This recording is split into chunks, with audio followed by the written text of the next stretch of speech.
Obviously, hats off to LSU. They played a really good football game and did enough to win it.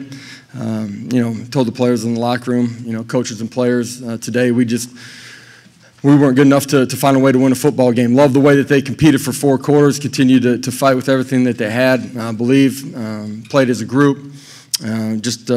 Just weren't good enough at the end. Did some things uncharacteristic of us just early in the football game that hurt us a little bit, but again, our kids continued to fight, and so with that, we'll open up for questions. If you do have a question, if you could please raise your hand so we could get a microphone to you first. We'll start over here in the right-hand side, back row. If you could please identify yourself and your outlet.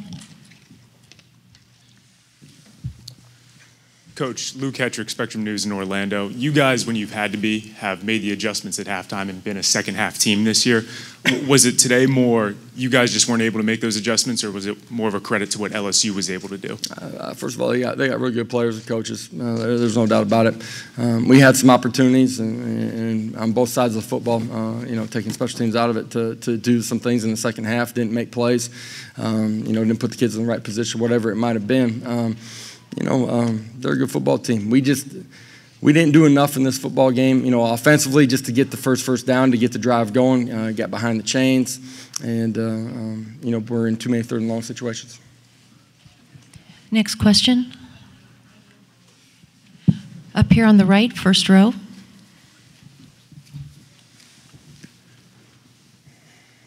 Dylan Lyons, nightnews.com. Titus, it seemed like on the offensive line for LSU, they overpowered your defensive line. What did you see from that?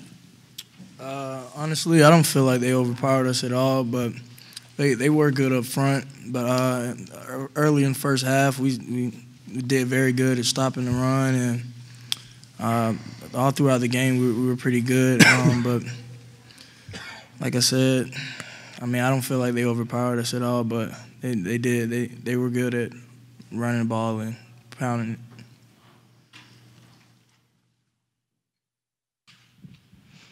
Question here in front row on the left. Yeah, for the 2 players, it's been a long time since you guys lost a game, 25 straight. Describe your feelings and just talk about what a great run it was. Obviously everyone in the locker room is really upset. We haven't lost a game since 2016. The freshman class or sophomore class hasn't even lost a game since they've been here. It's the first time losing, but this program's came so far. I'm just really excited to watch as a fan for the future. I think this place is just getting started. I think this is going to be a regular appearance in the New Year's Day Bowl and even beyond that. I'm just so proud to have been attend this school and play for this program. Another question here on the right, second row. Oh, I'm so sorry. Go right ahead. Well, like he said, it's a bad feeling in the locker room. These guys haven't lost a game since 2016, but these guys I'm just grateful for the opportunity that we have to be here and the opportunity to just looking at where we came from and how far we've come and how far we have to go. This is just one stepping stone, and I feel like next year these guys are going to come back even stronger. Coach Heupel, it obviously is a tough loss, but what are the bright spots? What's the biggest positive you would take away from this game? I think our kids competed for 4 quarters. They handle adversity extremely well. I think that's one of the things I'm most proud of this group about. I think you look at what they've done over the last 2 seasons, right? You get one opportunity, you got to go out on the field and you get one 60-minute clock to wind down, and you got to be good enough. Today we weren't. Credit to LSU. I think that also speaks to how special this group is to be able to do that for 25 straight weeks the last couple of years, and I just appreciate who and what they are. I told them in the locker room, in sports you focus so much on the destination. It's important. We certainly wanted to finish this one off the right way. But when you walk away from the destination, right, it truly is about the journey. And I love the way that these guys have a tight brotherhood inside of the locker room. I appreciate how they've bought into the things that we're trying to build upon in our program. And I do believe this is just the beginning of what we're going to be.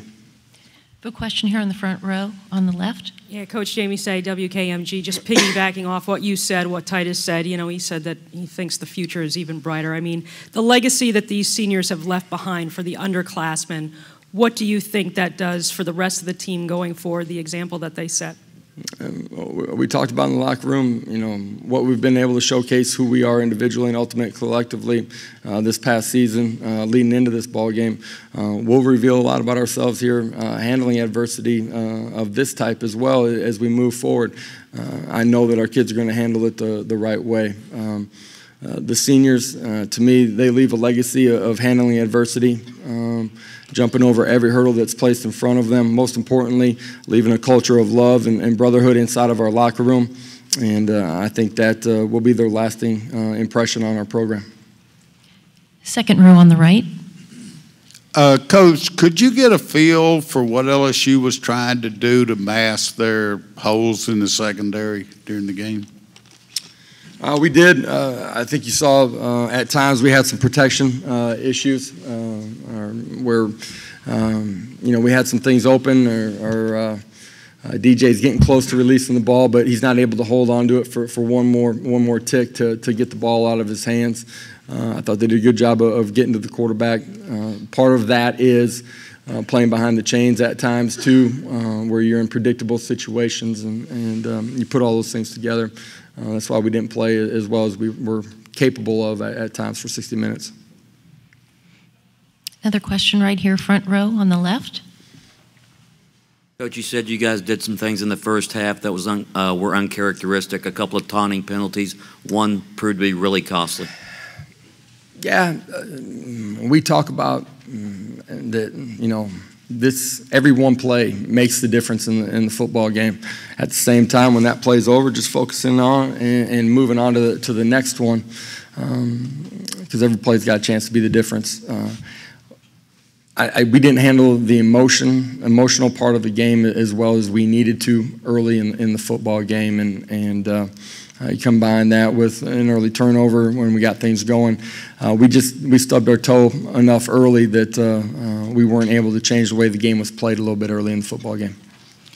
Second row, far left. Coach, I got a two-part question. First of all, what are your thoughts on trying to get Power 5 conference games during the regular season the next couple of years, and on maybe expanding the playoff to eight teams? Yeah, if you look at our schedule, we play Power 5 football teams. I think we schedule them just like every other Power 6 team does. The playoff, that's way out of my control. I don't spend a lot of time thinking about it. You know, I try to get our kids to focus on the daily tasks, the things that they can control. I try to do that myself as well. Question here, front row on the left. Coach, now that once all this kind of settles down a little bit, what will be your message to the team as you guys get ready to move forward to the next season? I mean, the first message about next year was handling the adversity of this football game. You know, this program's not accustomed to losing. No one in that locker room has lost in a couple of years. How we handle that today, tonight, in the week before we get back on campus, when we first start our off season, all of those things will speak to who and what we're going to be moving forward. I expect our kids to handle it in a great way. Second row here on the left. Greg Moore, Arizona Republic. Coach, you spoke about missed opportunities. You had a couple of key drops and a fumble. Could you talk about what that meant to you and how your team reacted when those moments happened?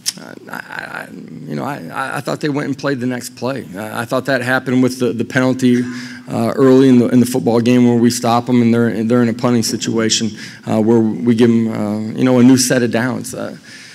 There's a bunch of plays in this game, but there's always a handful of plays that you look back on that are really impactful, but you got to move on from it. I think, were there opportunities in this football game that we missed, that we didn't take advantage of? Absolutely. I think that's what's special about this game, though. I mean, you only get one opportunity to walk out on the field. They got great coaches on the other side. I'm talking about in this ball game, but I'm talking about in every game. And they got 85 guys with scholarships. right? And I think, one of the things that's been missed, and it's been not missed by me, but I haven't been able to talk about it because we're in such a grind of just the season and moving on to the next week and trying to keep kids focused is in all the national championship talk and banner with our program from last season. What gets lost to me as much as anything is how special it is for a group of individuals to come together collectively and go out there and have one 60-minute clock for 25 straight weeks and find a way to be good enough to go get a win. I think it says a lot about the character that's in our locker room. It says a lot about the leadership, the toughness, mentally and physically, to be able to handle that and to go play football for that amount of time and find a way to win. Any other questions? Back here again, far left, front row. This question is for Titus and Michael. You guys were part of something that really galvanized the UCF community, a fan base we hadn't seen that kind of excitement week to week in a long time.